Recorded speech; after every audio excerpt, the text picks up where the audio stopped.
신약 성경 402쪽 지음에 있습니다.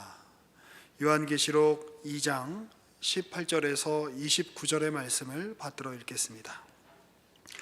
두아디라 교회의 사자에게 편지하라. 그 눈이 불꽃 같고 그 발이 빛난 주석과 같은 하나님의 아들이 이르시되, 내가 내 사업과 사랑과 믿음과 섬김과 인내를 아노니 내 나중 행위가 처음 것보다 많도다.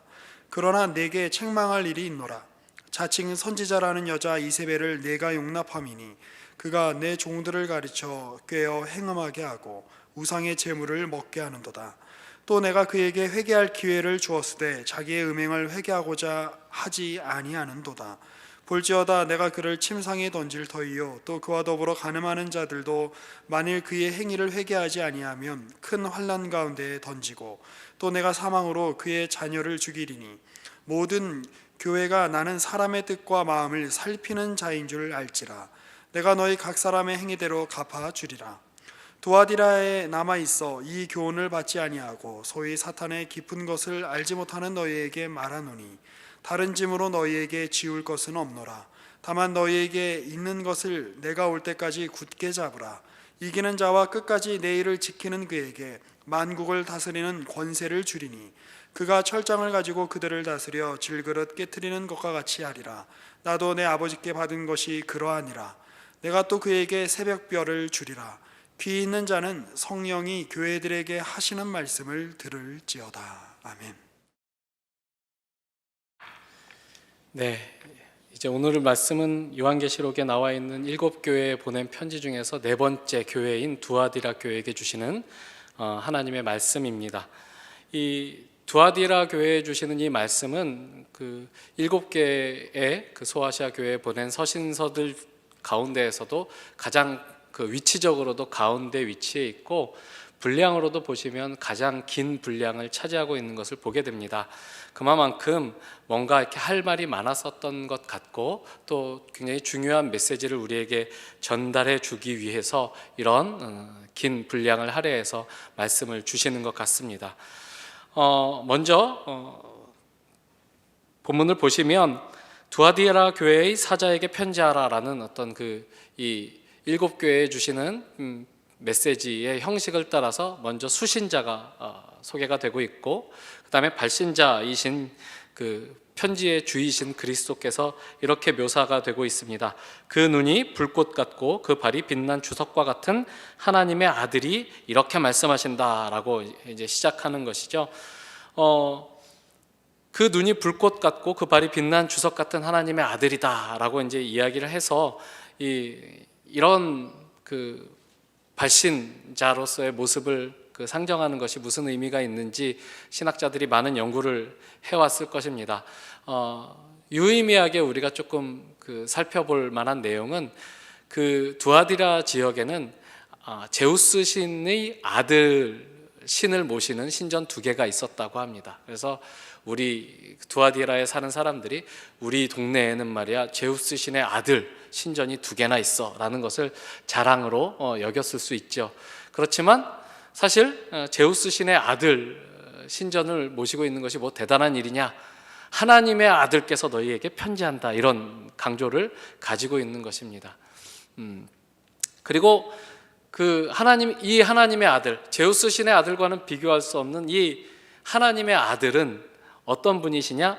그 눈이 불꽃 같고 그 발이 주석같이 빛나는 분이다라고 이제 소개가 되고 있는데, 이 말씀은 물론 요한계시록 1장 9절 이하에 나와 있는 예수님에 관한 그 묘사에서 차용한 것이기도 하지만, 또 구약 성경의 맥락으로 보자면 다니엘서 10장에 나오는 그런 인자와 같으니 또 그 하나님의 사자로 묘사되고 있는 것과 흡사합니다.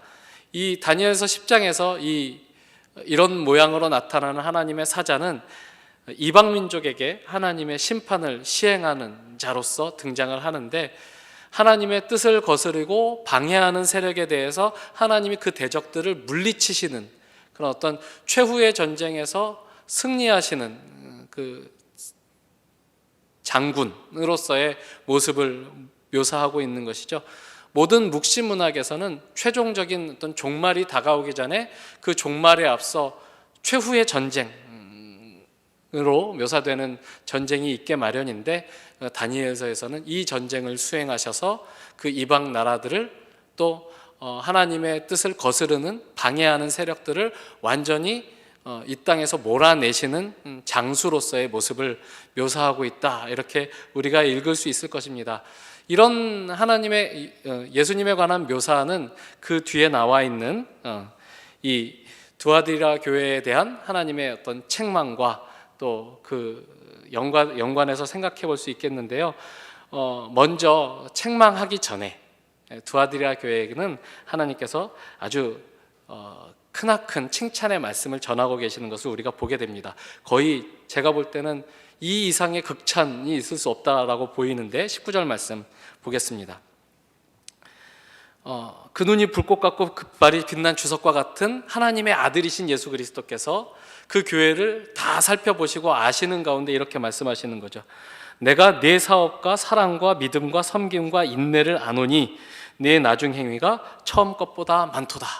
여러분, 이 말씀을 읽으셨을 때 이 말씀과 대비되는 한 교회가 좀 떠올라야 되는데, 가장 처음에 그 말씀을 전해주었던 에베소 교회에 대한 말씀이 좀 떠올라야 될 필요가 있습니다. 우리 에베소 교회에 주시는 하나님의 말씀 2장 2절을 한번 보겠습니다.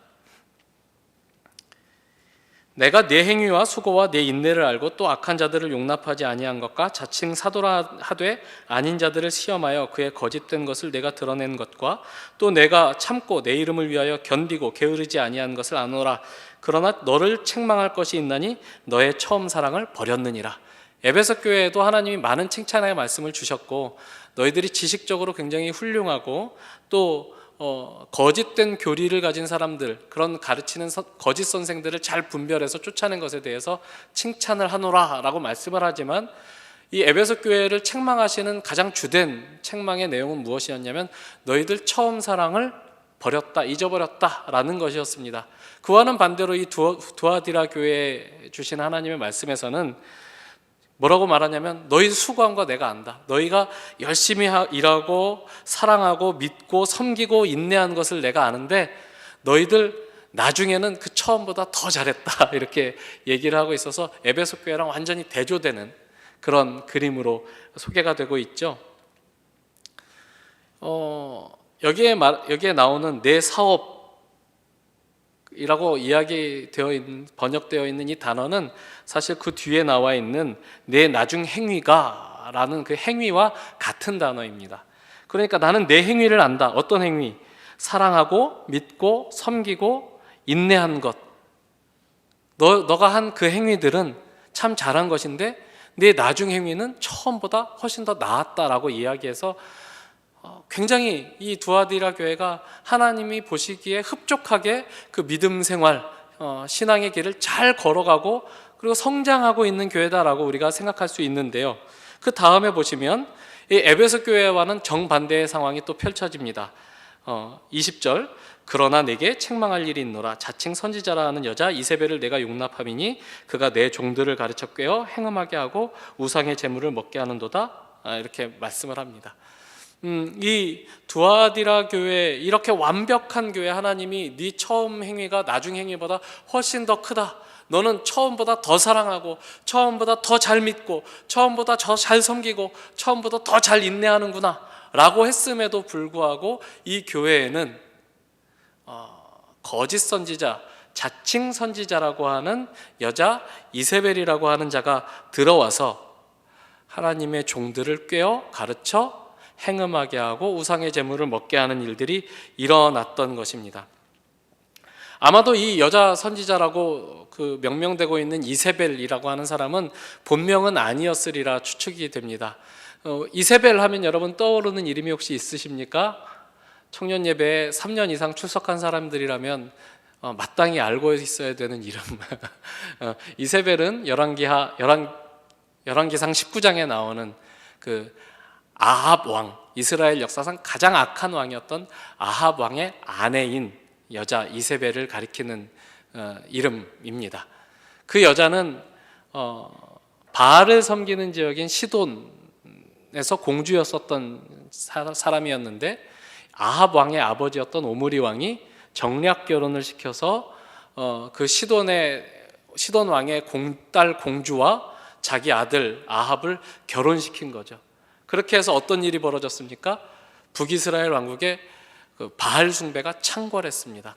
그 전까지는 하나님을 섬긴다는 타이틀은 걸고 있었는데 금송아지를 섬기는 어떤 예배 대상에 대한 그 부분에서는 이견이 없었으나 예배를 하는 방식에 있어서는 좀 잘못하고 있었던, 금송아지를 섬기는 그 베델과 단에 금송아지를 놓고 마음대로 제사장들을 세워서 섬기는 그런 죄를 범하였다면, 이 바알 아합 시대에 들어와서는 이 이세벨의 영향력으로 말미암아 그 양상이 완전히 바뀌게 되는 것이죠. 전혀 다른 신인 바알을 그 나라의 신, 이스라엘의 신으로 섬기는 일이 일어나게 된 것입니다. 엘리야 시대의 이스라엘 왕국 전체를 우상 숭배로 몰아갔었던 그 여자의 이름을 따와서 지금 두아디라 교회는 너무나 더할 나위 없이 잘 성장하고 있고 하나님의 마음에 흡족한 교회로 자라나가고 있는 상황이었음에도 불구하고 이 북왕국 이스라엘을 우상 숭배에 빠뜨렸던 이세벨과 같은 거짓된 선지자인 이 한 여자가 나와서 그 교회를 시험에 빠뜨리고 있는 것이죠. 겉으로는 교회의 신자입니다. 선지자라는 어떤 타이틀을 갖습니다. 초대교회에는 선지자라고 불리던 직분들이 있었던 것으로 보입니다. 사도 바울의 편지에 보면 하나님께서 교회에 여러 가지 직분을 세웠는데 어떤 사람은 목사로, 어떤 사람은 교사로, 선지자로 이렇게 세우는 것을 보면 그런 직분이 있었던 것으로 보이는데, 그래서 가르치는 어떤 직분, 남들보다 더 탁월하게 하나님의 말씀을 잘 알고 하나님의 뜻을 분별하여 가르치는 그런 사람으로서의 직분을 두었던 것으로 보이는데, 이 이세벨로 명명되는 이 여자는 그런 사람들을 가르치는 직분을 가지고 하나님이 원하시지 않는 다른 방식의 예배를 드리게 했다라는 거죠. 여기서 나와 있는 시험이 무엇입니까? 그가 행음하게 하고 우상의 제물을 먹게 했다. 행음했다라는 말은 단순히 어떤 성적인 문란함을 가리키는 표현을 넘어서 전혀 다른 신에게 예배하는 그런 어떤 배교 행위를 일컫는 표현이기도 합니다. 우상을 먹는 것은 그것이 또 구체적으로 실행되는 모양새를 가리킬 수도 있죠. 어쨌든 이 행음하고 우상의 제물을 먹는 것, 그것이 정말로 그 성적인 어떤 문란함으로 들어간 것인지 아니면 배교 행위를 일컫는 표현인지는 모르겠습니다만 아마도 두 가지를 다 그 묘사하고 있었으리라 추측이 되는데, 이런 잘못을 저지르게 사람들을 호도하고 거짓 가르침을 전했다라는 것이죠. 그러니까 교회 안에 들어와 있는 신자들이고 그들 이 이세벨의 영향 아래에서 행음하고 우상의 제물을 먹었던 사람들은 그 하나님께서 자기 종들이라고 불렀던 사람들임을 생각해 보면 꽤나 교회 열심히 다니고 신실한 자들로 알려져 있었던 자들임에도 불구하고 교회 안에 있으나 실천적으로는 우상 숭배하는 자들이었다라고 이렇게 그 진단을 내리고 있는 말씀입니다. 그래서 하나님은 그들에게 또 그들을 꾀어서 이런 범죄를 저지른 이 여자 이세벨에게 그 회개할 기회를 주었다라고 21절에서 분명하게 말하고 있죠. 회개할 기회를 주었지만 자기의 음행을 회개하고자 하지 아니하였다. 그래서 22절 이하에는 그 이세벨과 그의 추종자들을 징벌하겠다라는 하나님의 선언이 나오게 됩니다. 볼지어다 내가 그를 침상에 던질 터이요 그와 더불어 간음하는 자들도 만일 그의 행위를 회개하지 아니하면 큰 환난 가운데 던지겠다라고 이야기합니다. 제가 제 딸을 아주 사랑해서 잘 놀아주는데, 잘 노는 그 놀이 중에 하나는 제가 아이를 집어 던집니다. 어디다 던질까요? 푹신푹신한 데다 던지죠. 저희 집에 라텍스 침대가 있는데 그 라텍스 침대에다 던집니다. 그러면 아이가 안 다치겠죠. 침상에 던진다는 표현을 그런 식으로 읽으면 안 되죠. 침상에 던진다는 말은 그 푹신푹신한 데다 던지는 게 무슨 큰 형벌인가 이런 생각이 들게 되는데, 그런 식의 의미가 아니라 사람이 어떨 때 침상에 들어 눕게 됩니까? 침상에 들어 눕는다라고는 표현을 쓰면 이제 조금 이해가 되는데, 병들게 할 것이다. 자기 마음대로 일어날 수 없는 상태로 만들겠다, 이런 뜻이겠죠. 그리고 그 표현은 그 추종자들에게 환란 가운데 던지겠다라는 말에서 그 의미가 더 분명해집니다.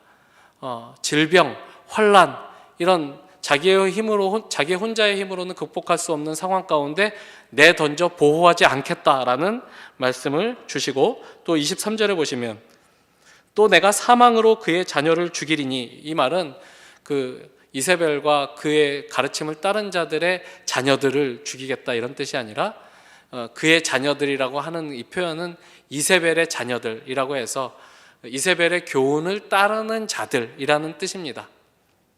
사도 바울이 디모데를 향해서 내 아들이다 라고 칭했던 것과 같은 그런 표현이겠죠.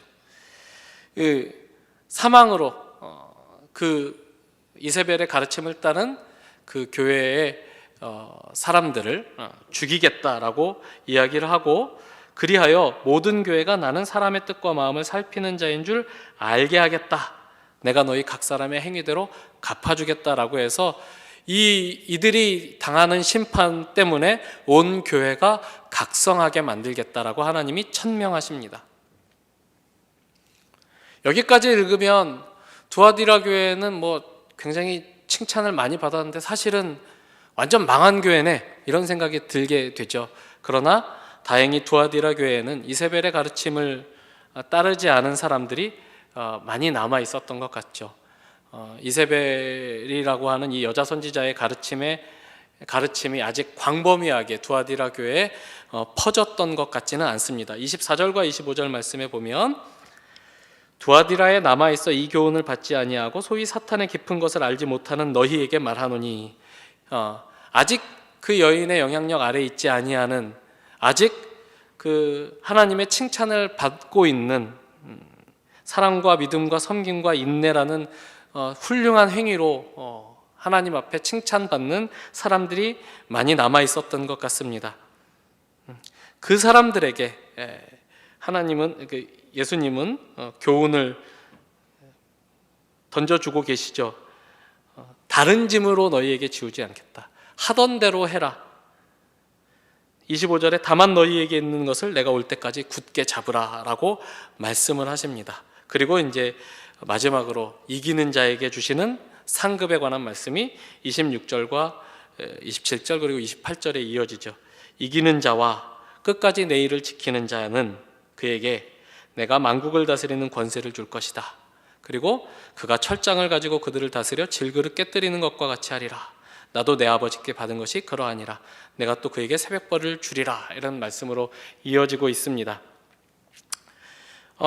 만국을 다스리는 권세가 주어진다라는 것은 뭐 우리가 잘 받아들일 수 있는 말씀인데, 27절에 그가 철장을 가지고 그들을 다스려 질그릇 깨뜨리듯이 깨뜨릴 것이다 라는 말씀은 좀 이렇게 무시무시하죠. 우리가 막 다른 사람들을 짓밟고 막 깨뜨려 부수고 이러는 사람인 것처럼 그 이해가 되니까 조금 그런 부담이 생기게 되는데, 여기서 말하는 그 철장을 가지고 그들을 다스려 질그릇 깨뜨리듯이 깨뜨린다라는 이 철장은 그 목자가 가진 막대기를 의미합니다. 그건 나무잖아요. 이건 철이고 그 막대기에 이렇게 그 철을 둘러 입힌 것이라고 이제 이야기를 하죠.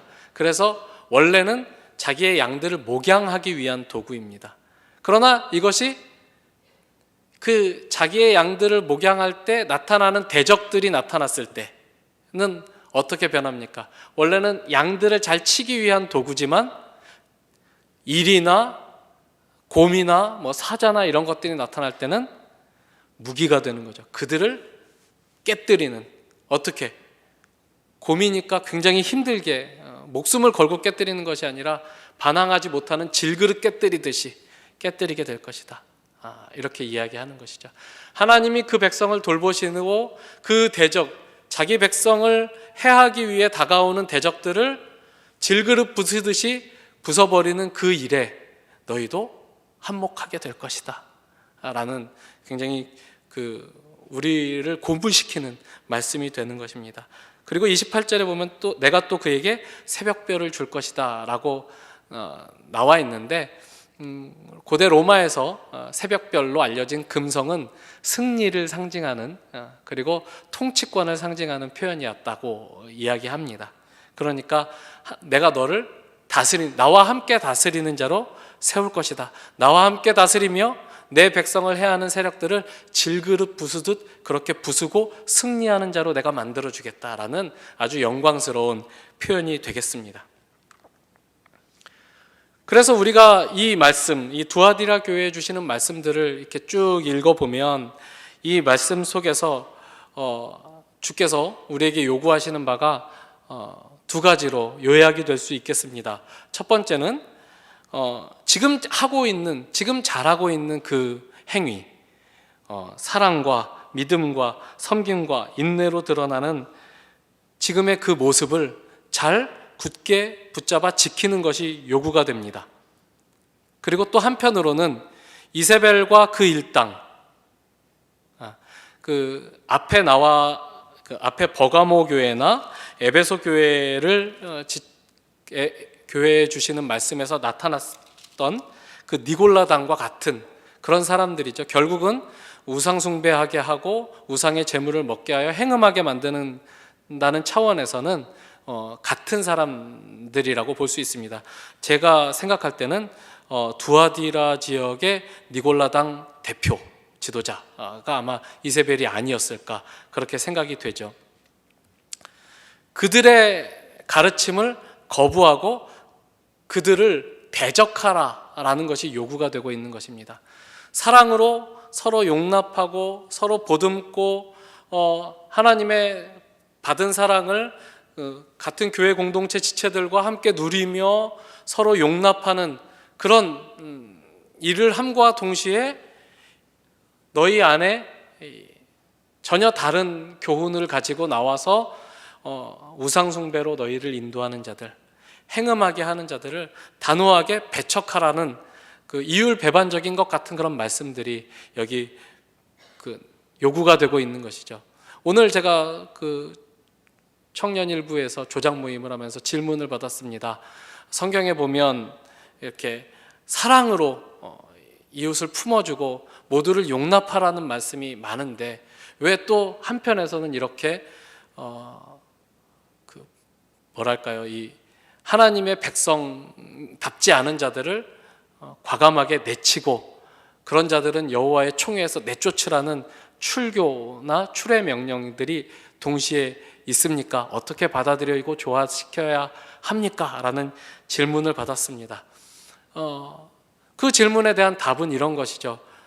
무엇하라고 하나님이 하나님의 백성으로 불렀냐 이거죠. 하나님의 백성으로 불러서 사랑하고 품어주고 용납하고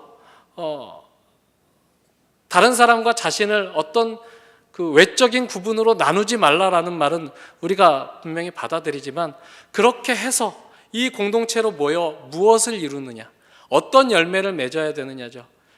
이렇게 모였는데 결국은 우리 공동체를 가지고 우상숭배하게 하는 일, 방탕하게 하는 일, 하나님의 뜻이 아니라 자기의 쾌락과 자기 만족을 위해 다름질하는 일로 열매 맺게 하는 사람들이 있다면 그런 사람들은 징계해라 라는 게 성경의 요구입니다.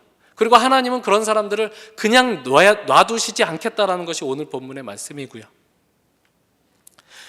그 니골라당 그리고 이세벨, 발람의 교훈을 따르는 자들로 이렇게 다 묶여지고 있는 이들은 어떤 사람들입니까?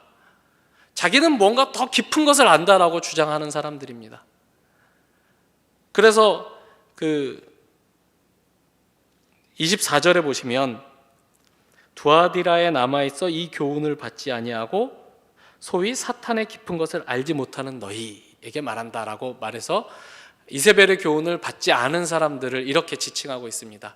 그 사람들은 이세벨의 교훈을 받지 않은 사람들이고 또 사탄의 깊은 것을 알지 못하는 사람들이다, 이렇게 이야기를 하죠. 이 사탄의 깊은 것이 뭐냐? 학자들이 또 연구를 했겠죠. 저를 위해서. 학자들이 연구한 바에 따르면 해석이 두 가지로 나뉠 수 있다라고 해요. 하나님의 깊은 그 은혜를 알려면 사탄의 깊은 것을 맛봐야 된다라고 주장하는 사람들이 있었다는 거죠. 그 사탄의 깊은 것을 알고, 적을 알고 나를 알아야 백전백승이니까 우리가 그런 것들 무조건 피하고 도망 다닐 것이 아니라 적극적으로 참여해서 거기에서는 어떤 일이 일어나는지 알아볼 필요가 있다. 그렇게 해도 우리에게 죄가 되지 않는다, 이렇게 가르치고, 그렇게 우상숭배에 참여하고 재물을 먹고 그럴 수 있었다는 것이죠. 그리고 실제로 그렇게 하는 것이 그 사회에서 사는 데에는 굉장히 큰 도움이 되었으리라고 생각합니다. 하나님을 믿고 예수 그리스도를 유일한 주로 고백하고 이방 제의에 참석하지 않으면 그 지방에서 말하자면 이방인으로 살 수밖에 없거든요. 그 당시 두아디라 지역은 여러 무역하는 사람들, 또 금속을 세공하는 장인들, 직물을 만드는 장인들이 조합을 이루어서 그렇게 거주하고 있었던 것으로 밝혀졌습니다. 그렇게 조합을 이루어 어떤 공동체가 되면 그 공동체에 속한 사람들에게 같은 제의에 참석할 것이 요구되는 때였습니다. 같이 제의에 참석하고 이방신전에 제물을 드리는 일에 참석했을 뿐만 아니라 그 이방신전에서 제의를 드리는 일 뒤에는 언제나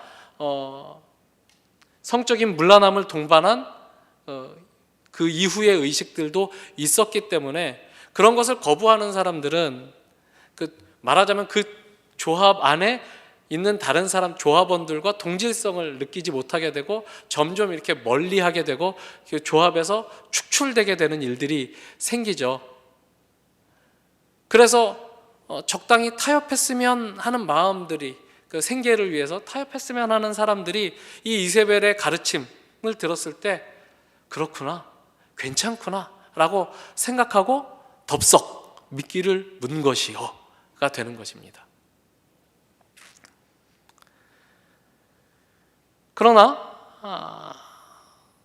거기에서 무슨 열매가 맺히는지를 우리가 살펴본다면 거기에는 방탕이 있을 뿐이고 자기 만족이 있을 뿐이고 그 여파로 교회 공동체 안에 속해서 함께 하나님의 자녀된 사람들이 시험에 빠지고 실족하는 일들이 일어날 뿐이라는 것. 그렇기 때문에 이들을 하나님이 경계하시고 그들에게는 심판을 분명히 내릴 것을 천명하시고 그 교훈에 빠지지 아니한 사람들에게는 다른 것 할 거 없이 지금 너희들이 붙들고 있는 그 신앙 굳게 잡아 열심히 신앙생활하라 라고 요구하고 있는 것입니다. 주의 일을 붙잡고 이세벨과 그의 일당에게 선포되는 그 심판을 가슴에 두려운 마음으로 받아들여라 라고 하나님께서 두아디라 교회에게 말씀을 주시는 것이죠. 우리는 이런 가르침을 사도 바울에게서도 찾아볼 수 있습니다. 갈라디아서 5장의 말씀을 한번 같이 보도록 하겠습니다. 13절입니다. 신약성경 307면 갈라디아서 5장 13절. 형제들아 너희가 자유를 위하여 부르심을 입었으나 그 자유로 육체의 규례를 삼지 말고 오직 사랑으로 서로 종노릇하라. 온 율법은 내 이웃 사랑하기를 내 자신같이 하라 하신 한 말씀에서 이루어졌나니 만일 서로 물고 먹으면 피차 멸망할까 조심하라. 하나님이 우리를 구원하시고 우리에게 자유를 주십니다. 더 이상 죄에 매여 살지 않는, 그래서 정죄로부터 자유로운 존재로 하나님이 새롭게 태어나게 하십니다. 그 자유를 가지고 무엇을 해야 되느냐? 이 자유로 너 자신을 만족시키는 일을 추구하지 말고 내 육체의 기회를 삼지 말고 하나님의 자녀답게 살아라 라고 말씀하신다는 거죠. 그래서 그 다음에 16절에서 24절까지 유명한 육체의 열매와 성령의 열매가 나열되고 있는 것을 우리가 보게 됩니다. 어떤 열매가 맺히느냐? 그 이세벨의 교훈을 따르고 니골라 당을 따르는 사람들에게는 어떤 열매가 맺히고, 너희가 원래 알고 있었던 그 믿음, 그 신앙을 지키느라 그것을 붙들고 열심히 주 안에서 자라나가는 사람들에게는 어떤 열매가 맺히는지 보아라 라고 구체적으로 갈라디아서에서는 이렇게 제시가 되고 있는 것이죠. 16절부터 계속 읽어보겠습니다. 내가 이르노니 너희는 성령을 따라 행하라. 그리하면 육체의 욕심을 이루지 아니하리라. 육체의 소욕은 성령을 거스르고 성령은 육체를 거스르나니 이 둘이 서로 대적함으로 너희가 원하는 것을 하지 못하게 하려 함이니라. 너희가 만일 성령의 인도하시는 바가 되면 율법 아래 있지 아니하리라. 육체의 일은 분명하니 곧 음행과 더러운 것과 호색과 우상숭배와 주술과 원수 맺는 것과 분쟁과 시기와 분냄과 당짓는 것과 분열함과 이단과 투기와 술취함과 방탕함과 또 그와 같은 것들이라. 전에 너희에게 경계한 것 같이 경계하노니 이런 일을 하는 자들은 하나님의 나라를 유업으로 받지 못할 것이요. 니골라당, 이세벨의 교훈을 따르는 자들에게서 어떤 일들이 일어나고 있습니까? 우상숭배, 음행, 자기만족, 호색, 더러운 것에 빠지는 것, 자기와 다른 사람을 구분하는 것, 우리는 더 깊은 것을 안다고 주장함으로써 나는 너희와 달라라고 주장하는 어떤 배타적인 자기 정체성, 구별하고 시기하고 내가 더 낫다고 주장하고 다른 사람을 시험에 들게 만드는 일들이 계속 일어나는 거죠. 이런 일들을 행하는 사람들은 어떻다고요? 하나님 나라를 그 유업으로 받지 못할 것이다. 이미 사도 바울이 경계한 말씀입니다. 반대로 성령을 따르는 사람들에게는 22절 이하에 나옵니다. 오직 성령의 열매는 사랑과 희락과 화평과 오래 참음과 자비와 양선과 충성과 온유와 절제니 이 같은 것을 금지할 법이 없느니라. 그리스도 예수의 사람들은 육체와 함께 그 정욕과 탐심을 십자가에 못 박았느니라. 왜 니골라당이 나오죠? 왜 이세벨 같은 여자가 나와서 유혹할 때 사람들이 그 교훈에 홀딱 넘어가죠? 우리에게는 탐심이 있기 때문이죠. 더 잘 살고 싶고 남들보다 더 나은 삶을 살고 싶고 자기 자신을 더 많이 만족시키고 싶은 그런 욕심이 우리 안에 있기 때문에 그런 것에서 잘못된 교훈을 냉큼 물어 따르는 일들이 발생합니다. 그러나 24절은 뭐라고 선포합니까? 그리스도 예수의 사람들은 육체와 함께 그 정욕과 탐심을 십자가에 못 박았느니라.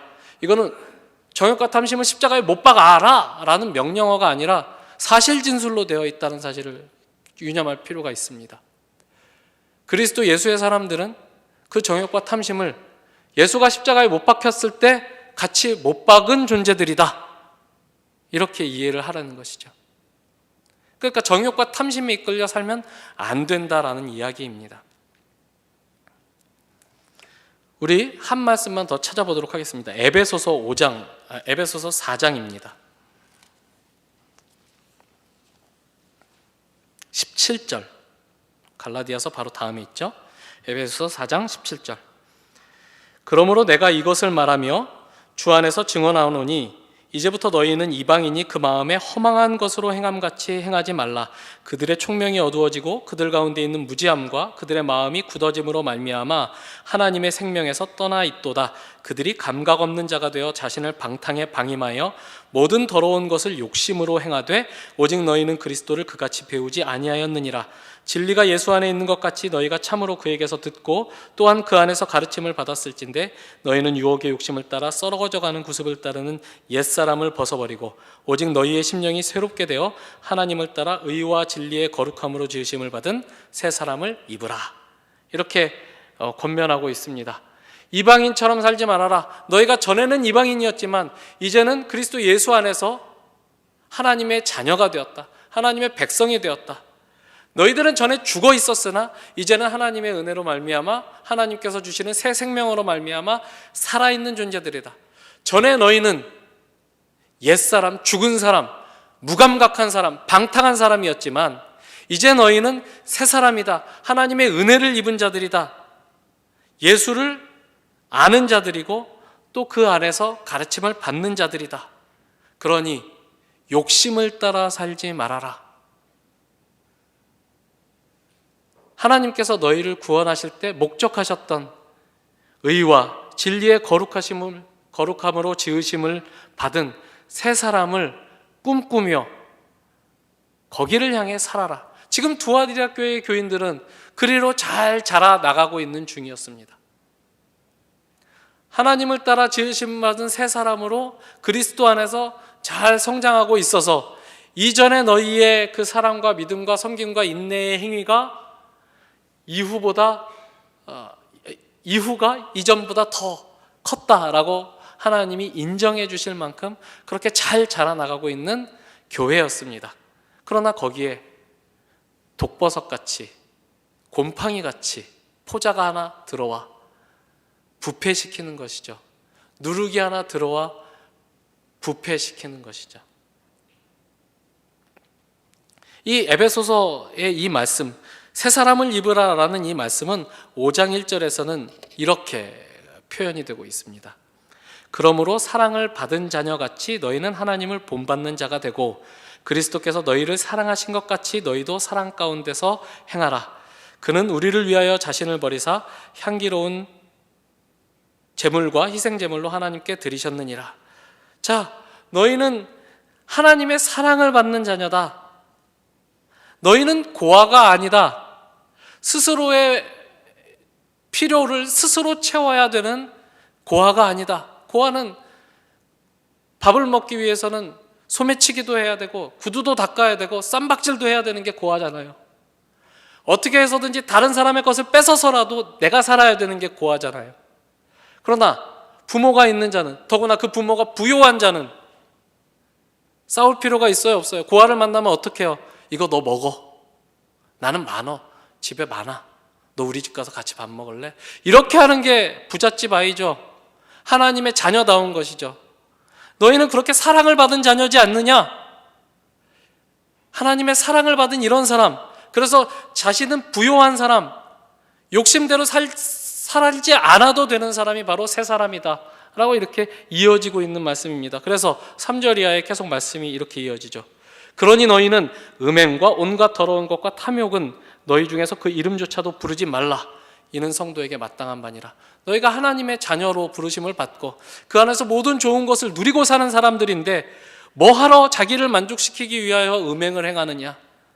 뭐하러 다른 사람을 낮추고 시기하고 질투하고 그 사람을 깔아뭉개서 네 자신을 높일 필요가 있느냐? 이렇게 말하는 것입니다. 이것이 바로 하나님께서 우리에게 주시는 말씀이죠. 던지는 말씀이죠. 다시 요한계시록 본문으로 넘어오면 두아디라 교회에 보내는 말씀에 다만 너희에게 있는 것을 내가 올 때까지 굳게 잡으라 라는 말씀이 25절에 기록되어 있습니다. 너희에게 있는 것 뭐죠? 19절에 내가 내 사업과 내 사랑과 믿음과 섬김과 인내를 아노니 내 나중 행위가 처음 것보다 많도다 라고 말했던 그것입니다. 너희가 사랑 안에서 믿음 안에서 섬기며 인내하며 잘 자라고 있다. 하나님이 너희에게 사랑을 주신 것 잘 받아서 너희 참 하나님의 자녀답게 잘 살아가고 있다. 너희가 하나님의 자녀라는 사실을 잊지 말고 붙잡아라. 이렇게 말씀을 하고 있는 것입니다. 오늘 우리에게 주시는 말씀입니다. 세상은 우리에게 여러 가지 방법으로 압박하고 회유하고 또 우리 안에서도 자유를 누린다는 핑계로 방종을 일삼는, 또 방종을 해도 되는 것처럼 말하는 사람이 있을지 모릅니다. 그런 사람들을 잘 분별하시고 내가 따라야 할 참된 가르침이 무엇인지 그것을 붙들라고, 그것을 붙드는 자에게는 나와 함께 온 세상을 다스리는 권세를 주겠다고 하나님은 그렇게 약속하고 계십니다. 이것이 우리에게 오늘도 주시는 하나님의 말씀입니다. 자, 2017년이 오늘로 끝납니다. 지난 한 해 생각해 보면 우리가 여전히 욕심에 이끌려 하나님의 자녀답지 못하게 살았던 때가 참 많았던 것 같습니다. 그러나 하나님은 여전히 우리를 사랑하시고 우리에게 너는 내 자녀다라는 칭호를 거두지 않고 계십니다. 하나님, 나는 하나님의 자녀로, 하나님의 백성으로 내 정체성을 이해하며 살겠습니다. 2018년이라는 새날을 하나님이 주신다면 난 그 새날을 하나님의 백성답게 한번 잘 살아보겠습니다라고 다짐하고 돌아가는 오늘의 이 말씀되는 은혜가 있길 바랍니다. 같이 기도하겠습니다. 아버지 하나님, 감사합니다. 우리가 죄인이었을 때 하나님이 우리에게 은혜를 베푸사 하나님의 자녀라는, 하나님의 사랑을 받은 자라는 놀라운 신분을 우리에게 허락하여 주셨습니다. 이제 우리는 다른 사람들과 경쟁하지 않아도 되고 다른 사람들의 것을 빼앗아 자신을 만족시키는 일에서 자유로운 자들입니다. 하나님, 이 자유를 가지고 하나님의 자녀답게 자라나는 일에 열심을 낼 수 있도록 하나님 우리를 일깨워 주시고 하나님께서 주시는 매 순간 하루하루를, 하나님께서 주시는 새 날을 그런 열심으로 자라나가는 일에 우리 자신을 드리는 은혜가 있게 하여 주시옵소서. 예수님의 이름으로 기도합니다. 아멘.